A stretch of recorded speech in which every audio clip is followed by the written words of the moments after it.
Labas, čia lempambuk.com dirbtuvės ir aš Žana sveikinuosi su tavimi. Artėjant rugsėjo 1-ai, pabandykim kitokį puokštės variantą. Tokią puokštę vaikas gali padaryti ir pats, arba su tėvelių pagalba. Mums reikės atspausdintų gėlyčių, paprastų pieštukų, skriestuvo, žirklių, figūrinių žirklių, dvipusės lipnios juostelės, vielutės su šereliais, šilko popieriaus, juostelės, skaidrios plėvelės dovanų pakavimui. Tokias gėlytes gali atsisiųsti iš apačioje esančios nuorodos, susikurti pats arba susirasti interneto platybėse.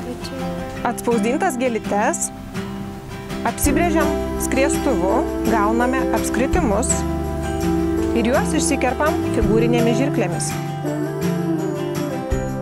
Iškirptas gėlytes klijuosime ant pieštuko. Tam mums reikės dvipusės lipnios juostelės, kurią prisiklijuojame prie gėlyčių.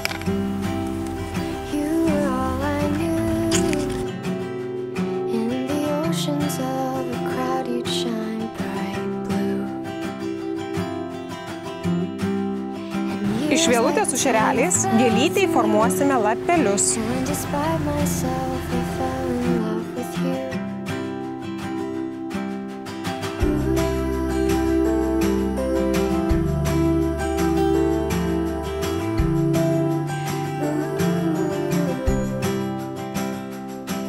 Tokių gėlyčių galime pasidaryti ne vieną.